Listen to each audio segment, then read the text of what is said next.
Să muncim mult, ori să muncim cu cap. Să economisim, ori să risipim. Să ne implicăm, ori să așteptăm. Noi alegem, împreună, la emisiunea Alternative, în fiecare săptămână, la televiziunea ta. Alternative, idei bune pentru o viață prosperă. Bună seara și bine v-am regăsit! Ne considerăm gospodari, creștem legume de sute de ani, dar aducem roșii din Turcia, castraveți din Bulgaria și varză din Macedonia. De ce ajungem să consumăm ce produc alții și ce ar trebui să schimbăm în grădinăritul din Moldova?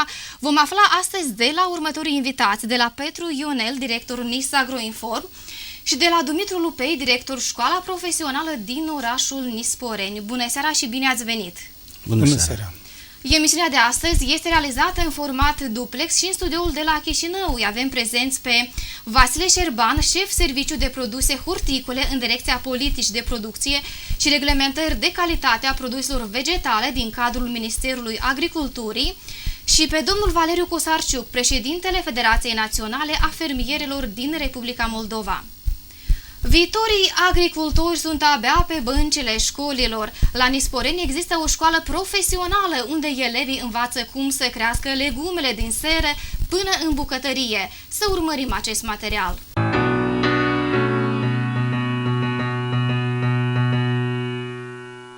Conducerea școlii profesionale din Nisporeni a găsit o modalitate prin care le oferă elevilor mâncare sănătoasă. Aici a fost reabilitată o seră în curtea instituției și au fost plantate legume care ajung direct în bucătăria cantinei și la piață. Valoarea ei constituie aproximativ 7.000 de euro și a fost achiziționată din Uniunea Europeană. Grupuri de câte 10-15 elevi ai școlii profesionale din Nisporeni ajută la îngrijirea serei din curtea instituției. Astfel, începând cu primăvara anului curent, adolescenții au fost antrenați la plantarea legumelor în seră și nu o fac gratis, pentru că toate acestea ajung la piață.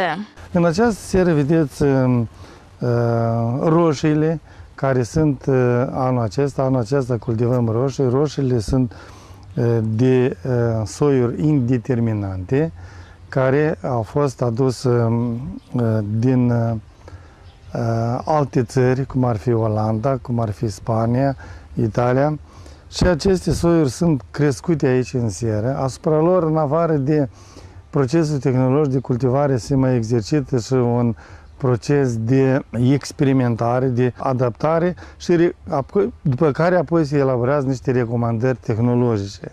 Copiii susțin că au deprins repede tainele agriculturii și sunt mândri de roadele obținute. Suntem la practica de producere și suntem aici în seră pentru ca să ciupim vârfurile și frunzele de la baza plantei, apoi pentru ca planta își poată acumula substanțele nutritive, ca pentru să treacă la roșii și ele să scoacă și să dezvolte o roșie mai mășcată și cât mai bună. Suntem la practica de producere la Școala Profesională din orașul Nisporeni.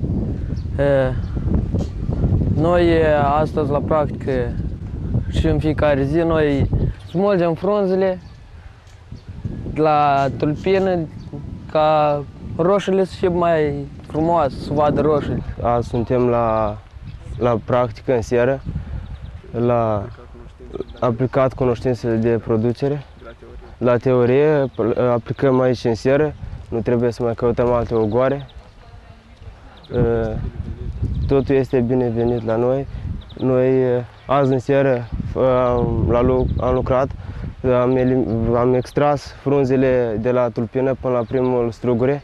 Potrivit directorului liceului, aici elevii au posibilitatea să aplice în practică cele învățate. Pe lângă procesul de formare profesională, adică de instruire în domeniul respectiv, noi mai și dezvoltăm și o acțiune de antreprenorat. Unii elevi, producția pe care ei o au, o pregătesc, o cultivează, o obțin, ei le vând la piață. Banii care sunt apoi sunt alocați pentru contul extrabugetar al școlii și sunt utilizați în scopuri didactice și în scopuri de dezvoltare a serii, a lucrurilor de experimentare. Chiar și în perioadele mai secetoase, în sere se obțin roșii proaspete de cea mai bună calitate, cu aspect plăcut și sănătos.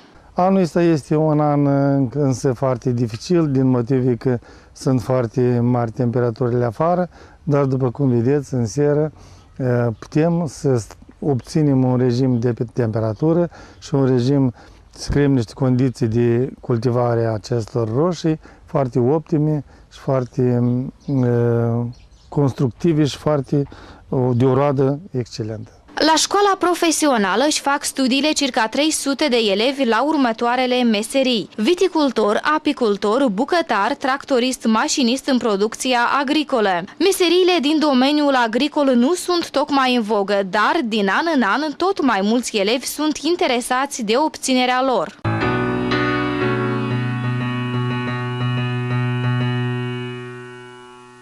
Domnule Lupe, cum s-a format curicula școlii? S-a ținut cont de necesitățile agricultorilor moldoveni? Vreau să vă spun că educația agricolă la noi în Republica Moldova de că acum ia amploare. Clar lucru că de a dezvolta o educație agricolă de calitate avem nevoie de niște acte didactice care să fie elaborate strict cu necesitățile regionale sau cu necesitățile ocupaționale ale meseriei respective. Curiculul a fost elaborat în baza standardelor ocupaționale și standardelor de calificare în acest domeniu. Din timp a fost elaborate aceste standarde, unde sunt scris domeniul ce trebuie să facă, ce trebuie să cunoască, ce abilități și competențe trebuie să posede un legumicultor.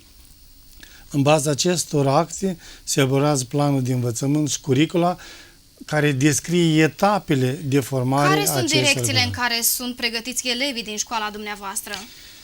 Suntem poate una din puținele școli în Republica Moldova care are un profil agricol.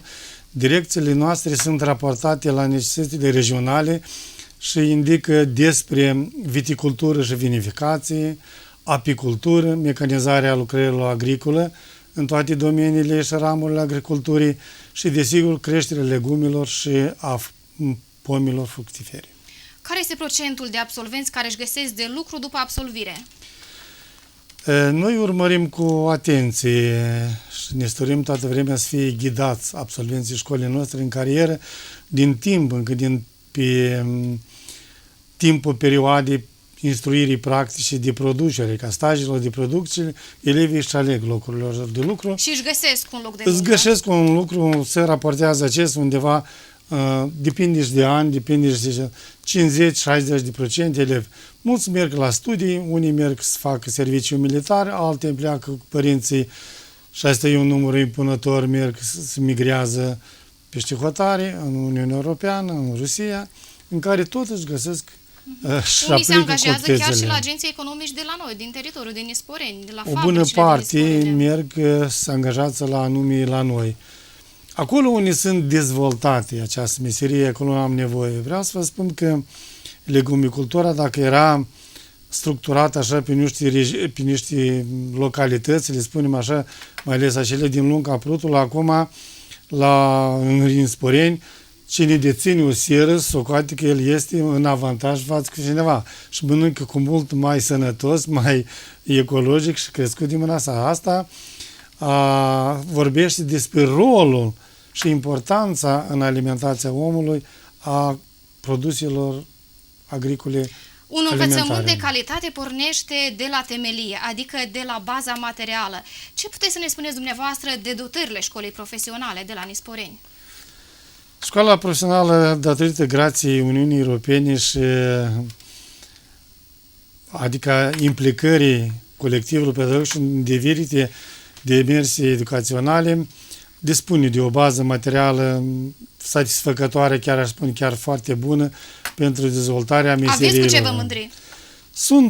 Dispunem de un lot didactic foarte bine dezvoltat, o plantație de viță de vie, un lot didactic pentru plantarea și cultivarea culturilor cerealiere, o seră didactică, un lot de plante care zilnic, anual se cultivă în această seră și, desigur, în domeniul apiculturii dispunem de o aprisacă apicolă, unde toți elevii învață acele abilități și deprinderi și cunoștințe de care au nevoie pe parcursul inițializării acestor meserii. Domnule Ionel, poate fi considerată școala profesională din Nisporeni un model al calității în educație? Desigur, deci școala profesională din Nisporeni, eu vă zic că un om așa care ascultă, aude, poate să analizeze și să facem o comparație. Din toate cele care le cunoaștem, le cunosc eu, școala cu adevărat este o școală model din tot sistemul de învățământ profesional din Republica Moldova. Și vreau să vă zic o chestie, adică tot se percepe în comparație. Dacă ar fi să facem o comparație între nivelul de învățământului superior, adică facultățile, universitățile care noi le avem la Nisporeni, în Republică, clar că ele sunt orientate comercial. Majoritatea copiilor merg acolo de dragul faptului să învețe că, uite, are cine susține material, are cine le achita contractele, dar calitatea este foarte proastă. Și până la urmă acești copii rămân doar cu diploma și cu alte posibilități. Adică, și apoi învață o meserie. Îmi permiteți. Da. Și deci, dar învățământul profesional, în genere, în Republică, este în avantaj față de învățământul superior. Deci copiii au posibilitatea, în primul rând, de a obține o profesie,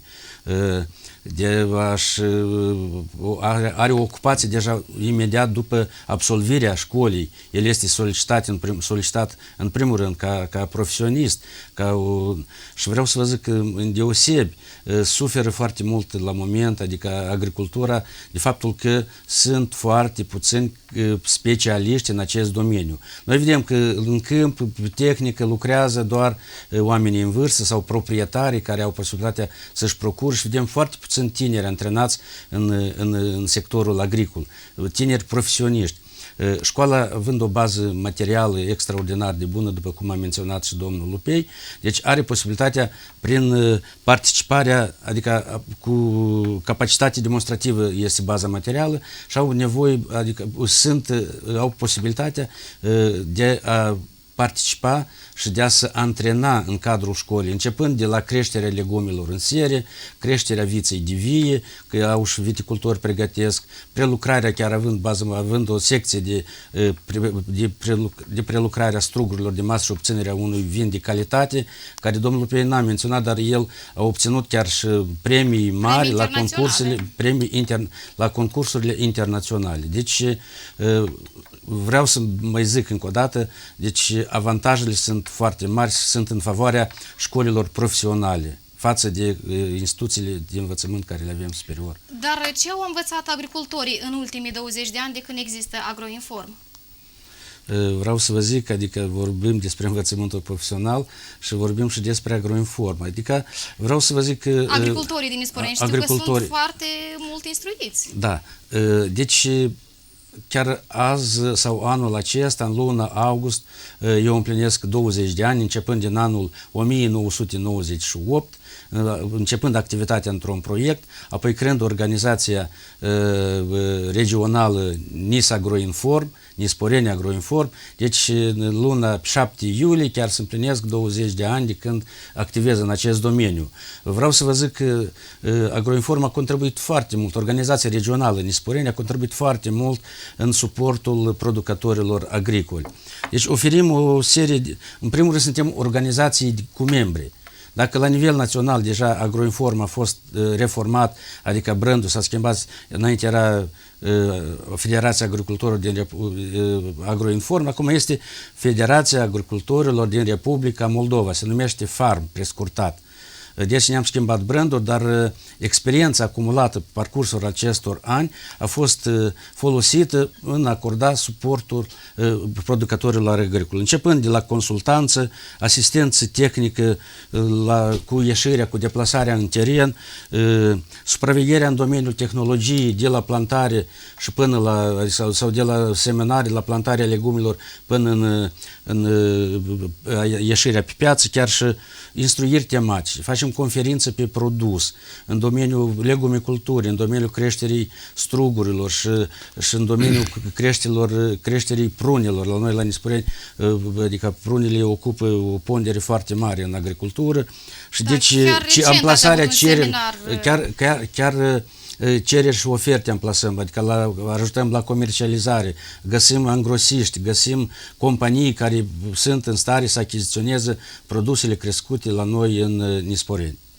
Eu vreau să adaug aici, fiindcă datorită asociațiilor de informare în Nisporeni au apărut și noi meserii, noi cultivări, cum este nucul, cum este pomușoarele, sunt niște ramuri agricole care se datorează anume insistenței informatorilor cu referitor la aceste culturi și datorită acestor organizații care implementează. Vreau să mai menționez ceva la acest capitol. Deci, ceva foarte important este că noi dispunem de un ziar, unicul ziar în domeniul agriculturii în Republica Moldova, este editat de FARM, de Federația Agricultorilor din Republica Moldova, și vreau să vă zic că tirajul este destul de impunător, în jurul la 7.000 de exemplare și deci este solicitat de producători agricoli ca o informație în domeniul tehnologiei, în domeniul marketingului și în multe alte rubrici care le conține ziarul nostru. Da, bine. Iar acum vom merge la Chișinău și am o întrebare pentru domnul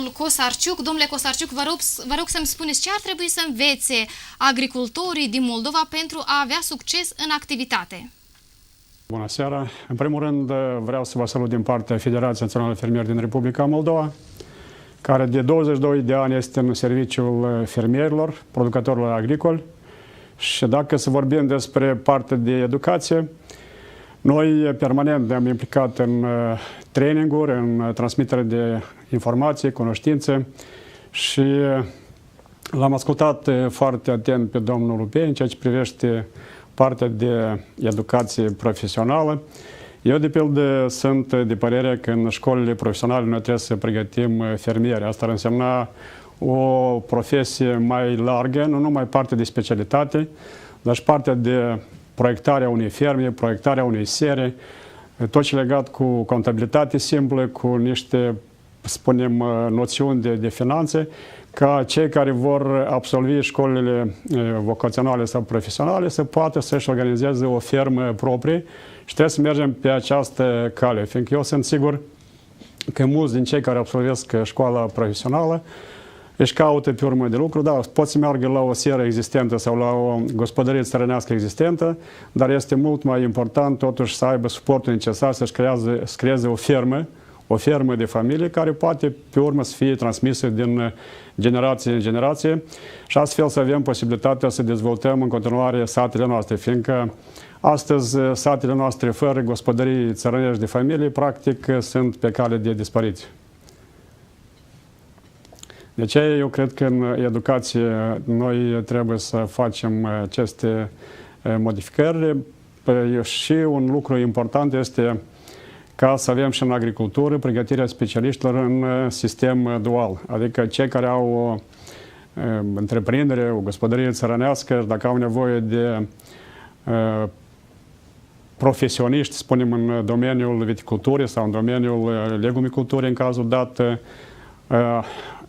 sunt obligați sau sunt nevoiți, sunt motivați ca să-și pregătească cadrele necesare prin intermediul acestui sistem dual, așa cum o facem noi acum la întreprinderi industriale, unde pregătim specialități, spunem așa, de muncitori pentru întreprinderi industriale. Același lucru trebuie să-l facem și în domeniul agricol, aceiași tractoriști, aceiași legumicultori, aceiași specialiști în domeniul viticulturii trebuie să fie pregătiți și prin intermediul acestui sistem de învățământ care ar permite ca să aibă o bază mai bună de educație și astfel să avem specialiști mult mai buni. Și este important, eu vreau să vă spun așa din experiența proprie, ca să avem la instituțiile noastre de învățământ și un pic de studii în domeniul sistemelor de management, ca oameni care de pildă vin la un întreprindere, la o gospodărie țărănească să se poată integra într-un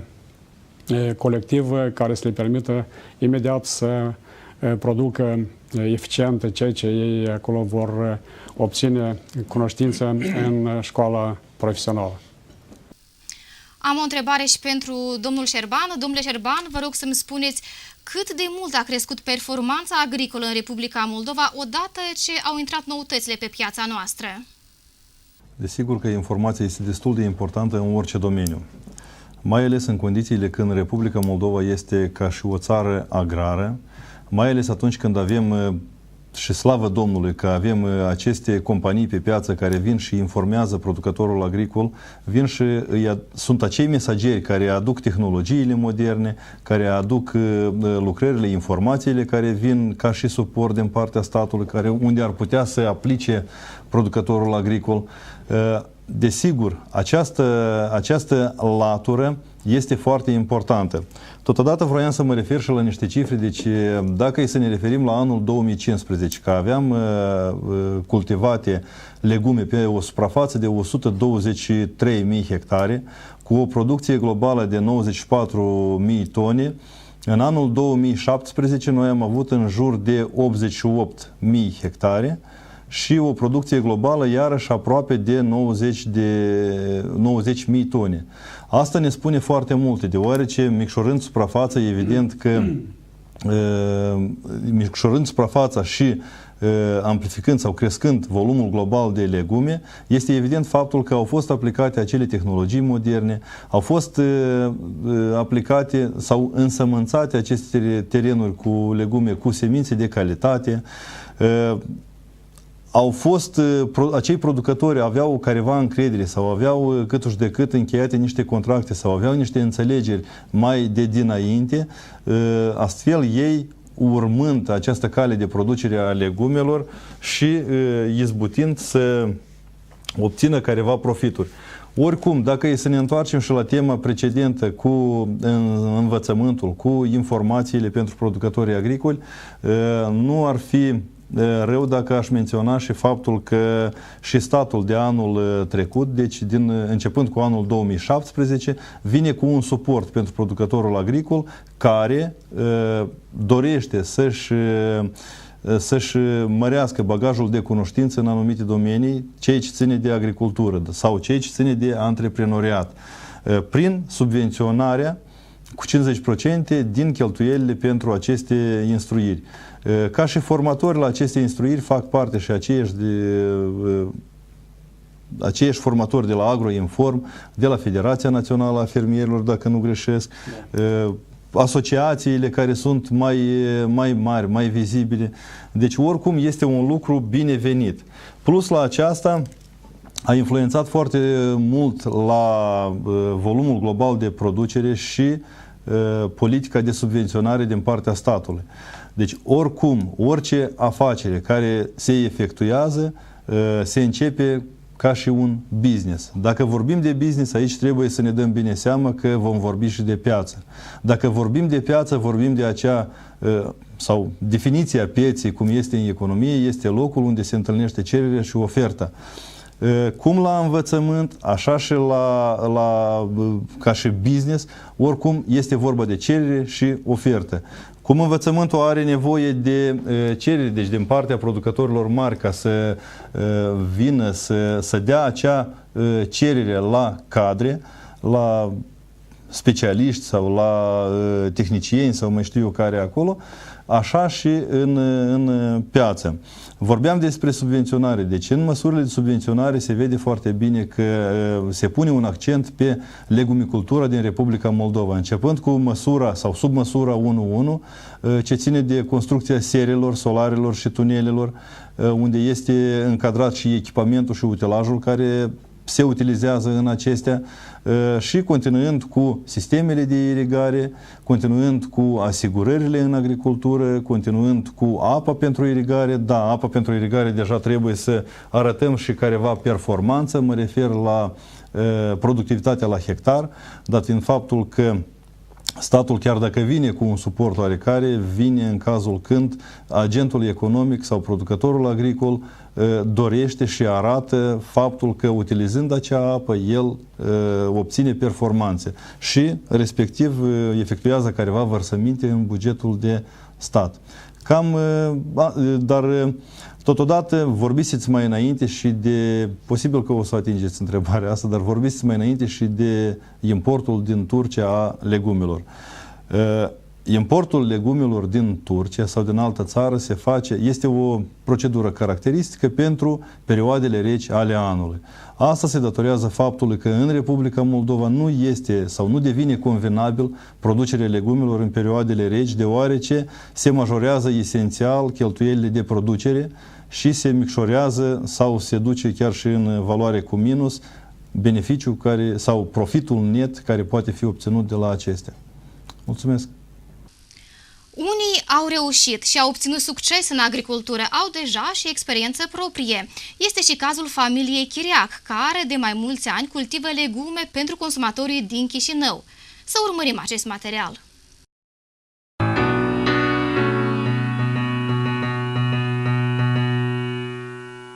Pentru o viață sănătoasă, medicii recomandă să consumăm cel puțin 5 fructe și legume zilnic, iar vara este tocmai anotimpul potrivit pentru vitaminizarea naturală a organismului, întrucât anume acum putem găsi cel mai variat sortiment de legume și alte daruri ale solurilor noastre fertile în stare proaspătă. Fericiți sunt cei ce au posibilitatea să-și crească singuri alimentele preferate pentru propriul consum. În ajutorul celorlalți însă vin oamenii care fac afaceri din grădinărit. Sperăm că Bostanel, deci o să strângem undeva, eu știu, vreo 30 de tone, deci varză, deci sperăm că o să strângem vreo 80 de tone, poate vreo 200, dependență de condiții. Deci, cu toate, nicătăm la ce noi, adică avem posibilitatea să facem irigare și adică până acum ne-am descurcat bine. Cu siguranță v-ați întrebat adesea cum sunt crescute și îngrijite legumele pe care le procurați sau ce cale au de parcurs până ajung pe mesele dumneavoastră. Noi am decis să vă prezentăm în detalii acest ciclu, iar în ajutorul nostru a venit fermierul Tudor Chiriac din Strășeni. Acum dimineața recoltăm bosănei, după aceea castraveții. Cred că o să mai recoltăm și varză. Așa începe fiecare zi pe moșiile lui Tudor Chiriac. În continuare, legumele recoltate sunt transportate cu multă grijă spre capitală, unde mai întâi merg spre depozit, iar de acolo sunt preluate pentru a fi expuse pe rafturile magazinelor, unde noi și le găsim apetisante și direct din câmp. Piața de desfacere, deci e piața internă, vedeți că e produs proaspăt, deci termenul de păstrare deci, e mic, deci și realizarea este aici alături, deci practic Chișinău este piața de desfacere. Au fost mai multe, deci rețele comerciale au rămas așa, contracte directe doar cu o singură rețea, deci a rămas, dar, adică livrările se fac și la alții, dar prin intermediul alți distribuitori. Distribuția tot are și ea nuanțele ei, adică este necesar o livrare operativă, deci poate și de 2 ori, de 3 ori pe zi, în dependență de cum merg vânzările. Să dezvolți o afacere în grădinărit înseamnă să cultivi ceea ce îți dorești de fapt. Există o multitudine de diverse scenarii, fiecare însă și-l alege pe cel mai potrivit pentru sine. Timp de cei 20 de ani de când este fermier, Tudor Chiriac a încercat să producă mai multe culturi și chiar și acum intenționează să mai încerce ceva nou. Am mai încercat, deci avem o mică plantație de agriș, goj, este ceva acolo la noi. Și acum în toamnă, deci la noi planificat să plantăm deci o livadă de miere. Acum, când are cu ce se mândri, fermierul își amintește cu mult drag de unde a pornit totul atunci, în 1998. Noi aveam o secție de conserve care produceam diferite tipuri de conserve, deci inclusiv și conserve cu ciuperci, pe baza importului făcute din China și castraveți și roșii și diferite. Atunci, în perioada aceea, deci mai făceau vânzări, deci mai dădeam și în Rusia erau vânzări și în Germania și am livrat noi pe multe puncte. Deci în Israel și în Statele Unite, deci am făcut, deci era problema materiei prime. Atunci ne-am văzut nevoiți, nu are cine să ne crească materie primă, trebuie noi să o facem.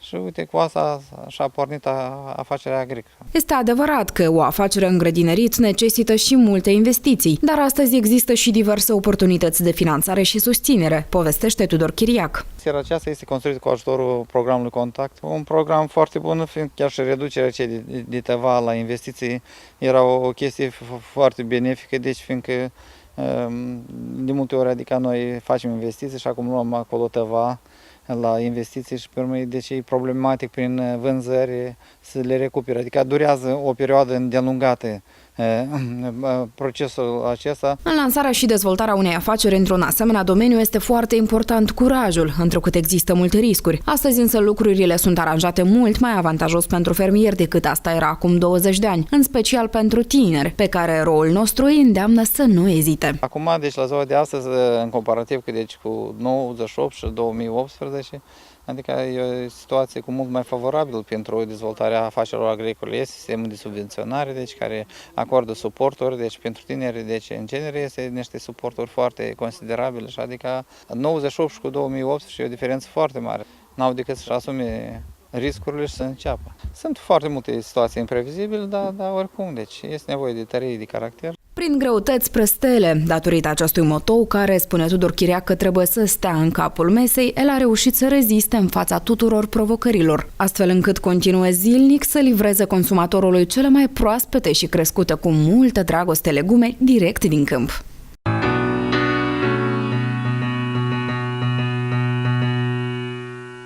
Iar acum vom merge din nou la Chișinău și am o întrebare pentru domnul Cosarciuc. Domnule Cosarciuc, vă rog să-mi spuneți dacă activitatea lui Tudor Chiriac poate fi considerată o istorie de succes. Dacă da, vă rog să argumentați. Domnul Tudor Chiriac este membru al Federației Naționale Fermieri din Republica Moldova, este și președinte al Organizației Teritoriale Chișinău și este cu adevărat un bun gospodar.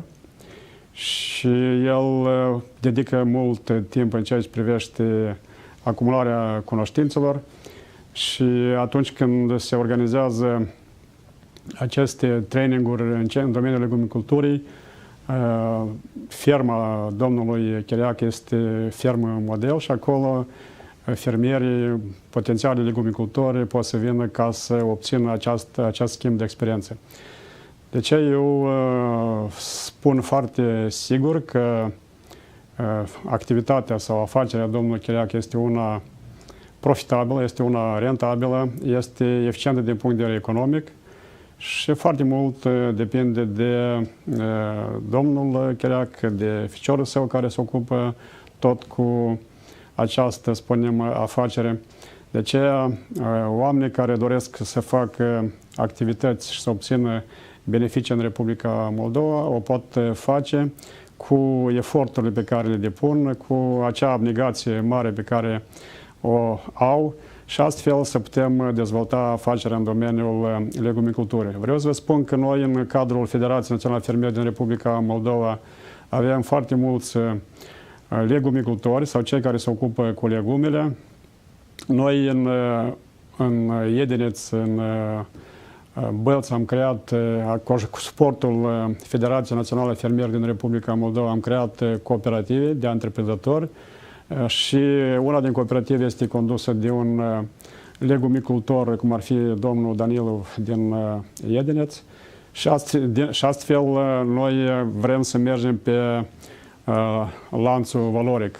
Nu este de ajuns numai să fii un producător bun, este nevoie să ai acces la rețeaua comercială și noi ne propunem ca să dezvoltăm cooperativele create în cadrul, cu suportul Federației Naționale Fermieri din Republica Moldova, să investim timp și mijloace pentru ca să dezvoltăm managementul acestor cooperative, ca fermierii noștri să aibă un suport în ceea ce privește comercializarea produselor agroalimentare și în cazul dat legumilor, adică cooperativa se ocupe de piață, se ocupe cu marketingul, se ocupă cu partea asta de cerințe pentru produsul pe care îl produc legumicultorii sau alți producători agricoli și astfel fiecare să se concentreze la ceea ce poate face mai bine. Dacă legumicultorul poate face mai bine partea de producere, înseamnă că se ocupă cu această producere. Și totodată cooperativa care este creată de acest legumicultor sau de un grup de legumicultori se ocupă de acum de piață, de comercializare, de cercetarea de piață, să vadă unde sunt cele mai bune segmente de piață ca să poată avea mult mai multă valoare. Fiindcă noi știm foarte bine că cei care se ocupă cu materia agricolă primară obțin o treime din valoare. Cei care merg mai departe pe lanțul valoric, cum ar fi de acum comercializarea în rețelele agro sau în rețelele în vânzarea cu amănunte, de acum au mai multe valoare adăugată la produsele pe care le produc.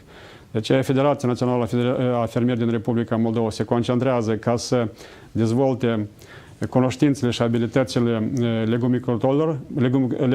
Totodată noi acordăm suport ca să creăm aceste cooperative. Tot cu suportul Federației Naționale a Fermierilor din Republica Moldova a fost creată organizația de microfinanțare și noi creăm această sinergie. Legumicultorii sau producătorii agricoli, fermierii sunt fondatori la cooperative, depun bani în cooperativă ca aport financiar la capitalul cooperativei. Cooperativa, pe urmă, devine fondator sau își depune cota sa parte în organizația de microfinanțare și viceversa, organizația de microfinanțare finanțează proiectele investiționale ale agricultorilor, ale cooperativelor de întreprinzători. Și noi acum trebuie să depunem efort ca să apară în legislație suport pentru dezvoltarea cooperativelor. Este vorba de o experiență din statele Uniunii Europene și din statele care acum sunt în proces de aderare, ca pe o perioadă de 3-5 ani de zile, managementul cooperativei să fie finanțat din cadrul bugetului și astfel noi putem dezvolta cu adevărat echipe manageriale care să poată să aibă cunoștințe necesare, experiența necesară ca să dezvolte aceste cooperative și fermierul, producătorul, să se concentreze pe partea asta de produs agricol curat, eficient produs și să aibă valoare adăugată atât de la producere cât și de la comercializare prin intermediul cooperativei. Deci noi susținem astfel de oameni gospodari, cum ar fi domnul Tudor Chiriac și mulți alții din cadrul Federației Naționale a Fermierilor din Republica Moldova și astfel creăm oportunități ca aici în Republica Moldova să poți să ai un loc de muncă, să câștigi un leu în plus și astfel să ai un viitor aici la noi. Dar este foarte important ca noi să schimbăm accentele și să direcționăm resursele financiare spre oamenii gospodari și mai ales spre agricultura cu valoare adăugată. Și noi știm foarte bine că legumicultura și tot ce legat cu legumicultura sunt de acum produse cu valoare adăugată care vă permit ca fermierii să se dezvolte, să câștige mai mulți bani și astfel să aibă aici viitor în Moldova, în Republica Moldova. Am o întrebare și pentru domnul Șerban. Domnule Șerban, vă rog să-mi spuneți de ce unii reușesc și alții nu. Câte istorii de succes mai cunoașteți dumneavoastră? O să încep și eu cu istoria de succes care ați prezentat-o dumneavoastră a domnului Chiriac. Am observat și apreciez foarte mult abilitățile dumnealui manageriale, luând în considerație că a început abordarea de business în agricultură, a început-o de la piață. După care a mers deja ceea ce se cere pe piață, a mers cu tehnologiile în producere, a mers la aceea ca să își facă afacerea destul de eficientă prin reducerea costurilor de producere și mărirea volumelor de producere. Desigur că în Republica Moldova mai există istorii de succes, nu o să le dau nume acum căci nu le cunosc particular în parte, dar oricum vă asigur, cred că domnul Cosarciuc putea să mă ajute la acest subiect și să zică mult mai mulți. Nu avem timp să numărăm. Da, sunt foarte mulți și cred eu și sper că așa și este, aceasta se datorează foarte mult și politicii din partea statului, politicii de subvenționare, se datorează foarte mult asociațiilor pe profil care într-adevăr au depus un efort extraordinar în consolidarea capacităților, în consolidarea eforturilor producătorilor agricoli, în orientarea spre producerea unei anumite calități a produsului, spre orientarea producătorilor agricoli spre piețele noi. Deci aceste istorii de succes sper eu să fie privite pozitiv și de alți producători agricoli care își doresc inițierea unei afaceri sau de producători agricoli care deja își desfășoară acea afacere, să fie luate ca și exemplu, deci și să fie în continuă creștere. Căci oricum vă asigur că statul sau guvernarea, chiar dacă se pare uneori că se întoarce cumva de la agricultor, nu este chiar așa. Întotdeauna vă spun asta din practica mea care o am, vă spun asta din politica care o duce conducerea Ministerului. Deci noi oricum întotdeauna suntem pentru producătorul agricol, suntem pentru majorarea profitului dumnealor în întreprindere sau măcar menținerea acestui profit spre dezvoltarea afacerilor în agricultură. Asta se vede, cred că, foarte bine și la ceea ce m-am referit mai înainte de politica de subvenționare, de cadrul normativ legislativ care se face, care permanent este în modificare și aceste modificări sunt spre îmbunătățire sau spre a face activitatea producătorului agricol mai benefică. Poate că nu întotdeauna acest lucru se reușește, poate că nu întotdeauna acest lucru este văzut în așa fel cum îl vedem noi, dar gândindu-ne la un viitor, gândindu-ne în perspectivă, gândindu-ne și luând practicile europene, deci sperăm că aceasta așa și va fi. Domnule Ionel, ce părere aveți despre calitatea produselor agricole și alimentare autohtone? Există la moment toate instrumentele necesare pentru verificarea calității produselor? În primul rând, controlul calității care este efectuat astăzi, eu aș spune că el nu este atât de eficient. De ce nu este eficient? Din ce considerente? Pentru că producătorii locali, producătorii autohtoni sunt controlați la intrarea în piață atunci când apare cu produsul pe piață, imediat sunt luate analize, verificate calitatea, conținutul nitraților, altor elemente care sunt nocive pentru sănătatea consumatorilor, dar luăm aceiași angrosiști care aduc produsele de la piață din Chișinău și îl vând pe piața locală, ei nu sunt verificați, adică nu sunt controlați, deoarece se presupune că aceste produse de import sunt verificate, controlate și certificate la intrarea în țară. Deci aceasta este un dezavantaj pentru producătorii locali și sigur că responsabil de controlul calității este ANSA și ea poartă toată răspunderea, dar ne întâlnim de multe ori cu dese probleme referitor la calitatea produselor care este întrebuințată sau consumată de instituțiile publice. Mă refer la școli, grădiniți, alte instituții care hrănesc. Sunt multiple cazuri când copiii au fost intoxicați, au avut probleme de sănătate și deci, adică controlul ar trebui să fie permanent. Deoarece produsul care este important, el oricum nu merge la consum deodată, dar merge, se păstrează undeva, se alterează și deci din punct de vedere controlul referitor la instituțiile publice, cu grădiniți, școli, el trebuie efectuat permanent. Și mai este un dezavantaj pentru producătorii agricoli. Și o problemă este achizițiile publice care se fac pentru instituțiile statului, grădiniți. Adică un producător local care produce un produs, eu vă zic că sunt foarte mulți orientați spre producere ecologică, el nu poate să livreze producția la instituțiile publice, deoarece sunt niște impedimente din partea statului, cum ar fi achizițiile publice.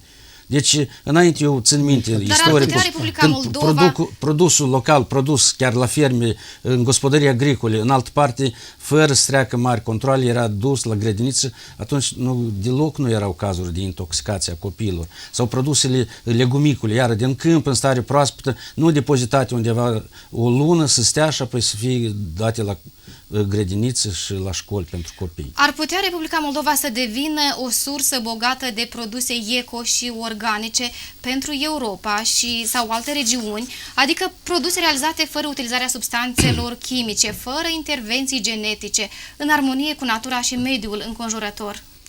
Eu vreau să vă zic că în ceea ce privește produsele organice, sau cum o numim noi agricultura ecologică, ea deja prinde a-și lua avânt, adică este o necesitate a momentului, a timpului. În primul rând, de faptul că ea permite producătorilor agricoli de a obține o plus valoare comparativ cu produsele crescute în condiții obișnuite, adică cu tehnologii obișnuite pe care le avem.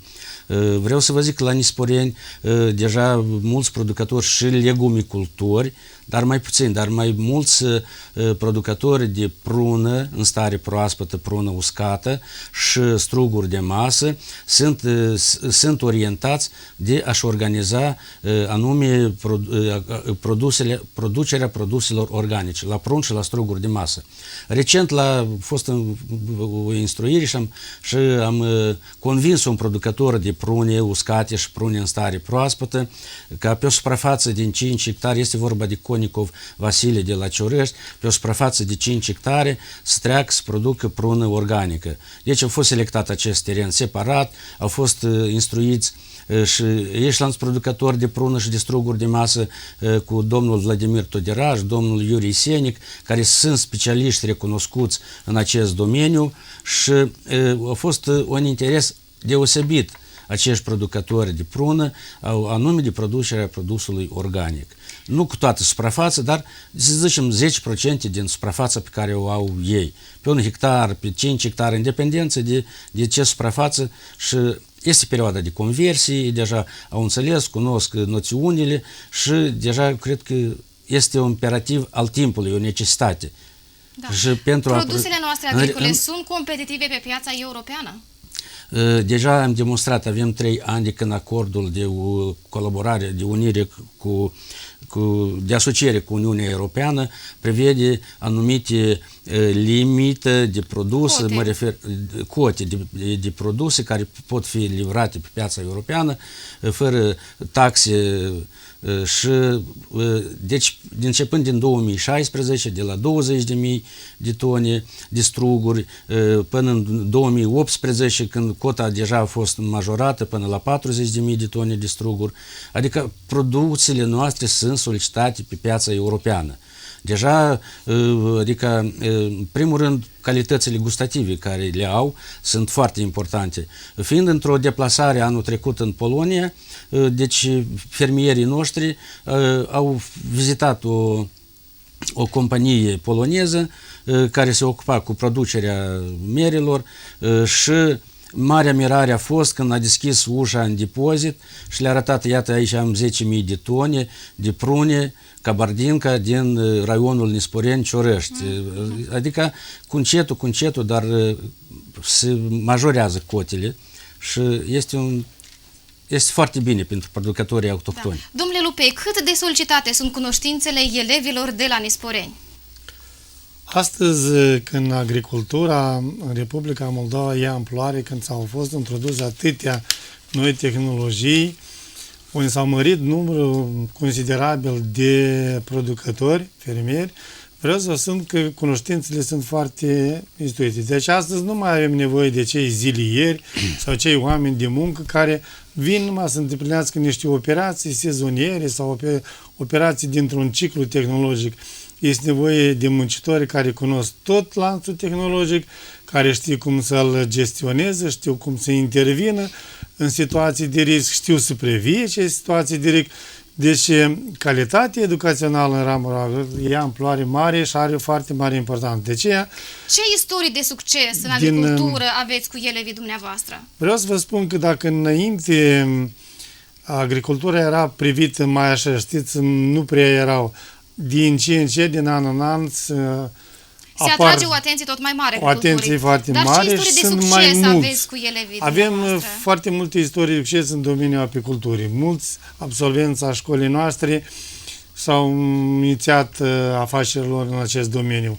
Mulți sunt care cultivă vița de vie. Vreau să vă spun că anume aceasta este și meseria de bază pe care o cultivăm noi.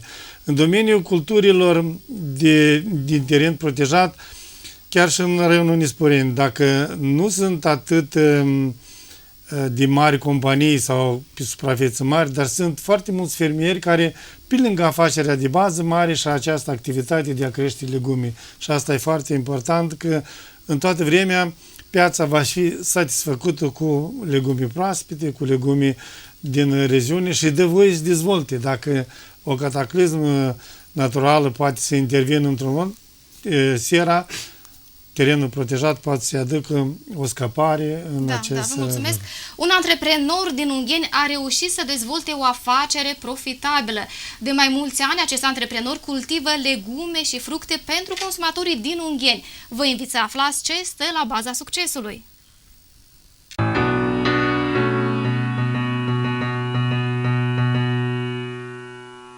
Gospodăria agricolă din satul Valea Mare este una din cele mai bune întreprinderi agricole din raionul Ungheni, care are cele mai moderne tehnologii și un fond agricol de nivel european. Gospodăria este gestionată de Iurie Vrabie, președintele Asociației Producătorilor Agricoli din raioanele Ungheni, Nisporeni și Călăraș. Sunt în agricultură din 1982, mai bine de 35 de ani. Am lucrat în diferite funcții.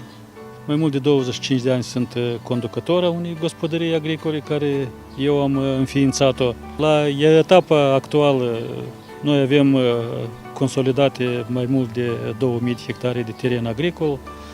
Cultivăm culturile agricole ca grâu, orzul, porumbul, floarea soarelui, mazărea, soia și cultivăm pe o suprafață din jur de 10 hectare legume.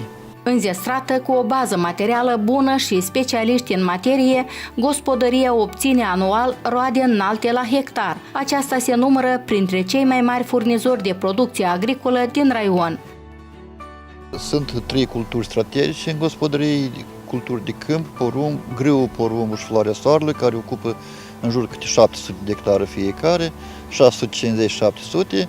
Ramura legumiculturii ocupă o jumătate de procent de toată suprafața. În 2 ani de urmă dădeam mandat și 500 de tone de tomate am ajuns ca am dat. Cei mai mari furnizori aproape de toată de legumicultura. Pe lângă alte culturi agricole, gospodăria se ocupă și cu creșterea legumelor în câmp deschis pe o suprafață de 6 hectare. Legumicultura la noi este în tradiții, se cultivă de mulți ani de zile, are o istorie la noi în gospodărie. În total aici suprafața pentru legumicultură este destinată în jur de 16 hectare. În fiecare an 8 hectare sunt destinate pentru legumicultură și 8 hectare sunt destinate pentru grâu de toamnă. Deși agricultura ecologică în Republica Moldova are un potențial enorm, aceasta nu este valorificată sau explorată la un nivel înalt. Pentru a avea un produs ecologic pur, agricultorii din Valea Mare folosesc soiuri de selecție bună și tehnologii performante. Ar fi bine ramura să fie pusă la nivel, fiindcă niște lucruri bune, tomate crescute în câmp deschis, nu din serie, nu care sunt forțate cu diferiți fertilizanți. E o producție gustoasă, ecologică chiar aș spune, ca să fie febrele puse la nivel, ca să putem crește mai mult, nu numai 5 hectare, dar să avem și 15 hectare, ca să putem da mai multă producție. Pe timp de secetă, gospodăria folosește un sistem modern de irigare pentru creșterea legumelor. O prioritate majoră este râul Prut, ce se află în apropierea terenurilor agricole. Pentru irigarea legumiculturii noi folosim o sursă autonomă instalată pe malul Prutului, care ne pompează apă la suprafața dată. Irigarea se petrece prin picurare și avem o parte din legumicultură, acolo puțin, care avem o sistemă Bayer, care pe parcurs, când merge odată la asta, udăm și acolo niște fasole și harbuji și acolo. Suntem în căutarea diferitor proiecte. Am discutat și cu proiectul Compact, este un proiect american care subvenționează anume dezvoltarea sistemelor de irigație, dar până când suntem în discuții. Secretul unei culturi agricole roditoare și ecologic pure se datorează alegerii corecte a sistemului de irigare și a sursei calitative de apă. Apa care vine de la Prut vine prin filtru, se filtrează și iese apă curată, altfel este găuri, ele poate să înfunde și nu funcționează. Și fiecare furtun de asta este pe un an, pe un sezon de acum. La anul viitor nu putem folosi, trebuie să aducem altele noi. 8.000 de lei costă un hectar de legume amenajat prin picurare. Datorită experienței în domeniu, agricultorii din gospodăria dată obțin un produs de calitate solicitat de consumatori. Legumicultura este unica ramură care se poate de restabilit într-un an de zile. Noi putem să o restabilim și totodată putem să creăm zeci, sute de locuri de lucru pentru oamenii de la sat. Este o ramură care mai păstrăm locurile de muncă la sat. Muncitorii satelor Buzdugana, Moreni, Valea Mare sunt implicați începând cu 1 martie la sămănatul și creșterea răsadei, plantația legumelor în câmp, îngrijirea plantațiilor, culesul și așa mai departe. De creșterea legumelor în această gospodărie se ocupă circa 40 de angajați. Aceștia sunt mulțumiți că au un loc stabil de muncă și cresc un produs ecologic pur. Noi la moment în raionul Ungheni avem producători și mari și mici de legume. Agenții economici au găsit ieșirea din situație prin a realiza producția la piață și prin a încheia contracte cu magazinele mari care realizează producția agricolă. Dăm materia primă, adică tomatele, dăm la fabrica de la Soroca, avem contract care trebuie să ne iei în jur de vreo 250-300 de tone de tomate anul acesta. Restul mai dăm și în stare proaspătă la oraș, la muncitori, necesitățile gospodăriei. Pe viitor, specialiștii gospodăriei tind să extindă suprafețele de legume, să aplice noi tehnologii și proiecte pentru a crește o producție de calitate.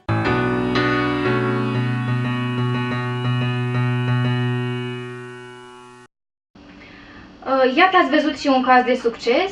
Producătorii agricoli reușesc să-și dezvolte o afacere profitabilă. Este acest agent economic un exemplu bun pentru alți producători agricoli de la noi din Nisporeni, domnule Ionel? Desigur, producerea legumelor în genere și la noi la Nisporeni au avut mare succes în trecut. Eu nu vreau la trecutul îndepărtat, dar cu 10 ani în urmă, la Bălăurești, adică satele pe malul Prutului, Bălăurești, Beroaia, Grozești, Bărboieni, adică aveau o experiență destul de amplă în dezvoltarea, în creșterea legumelor. Cu părere de rău, în ultimii ani, ea a căzut în avantaj din cauza unor probleme. Sunt mai multe impedimente decât reușite în dezvoltarea, în primul rând, legumăritului. În primul rând, asta este apa pentru irigare. Cu părere de rău, dar apa din Prut la Nisporeni nu prea poate fi folosită. Deoarece din Prut, eu vă zic, au dispărut acele stații de pompare, nu sunt surse, investiții pentru a pune stații autohtone, adică fiecare producător care are un teren poate să-și irige apa legumile din râul Prut. A doilea este apele pentru irigare, apele subterane. Noi deja de multe ori discutăm și la nivel de guvern, la nivel de stat. Organizația noastră, în majoritatea cazurilor, adică este implicată în asemenea discuții cu factorii de decizie, cu Ministerul Agriculturii, cu Guvernul, referitor la utilizarea apelor subterane. Românii folosesc apele subterane, Ucraina folosește apele subterane, dar noi, Moldova, o limbă de cuc, așa ea, noi nu le putem folosi când nu ne permite Ministerul Mediului, că asta este o problemă. A doilea problemă este importul.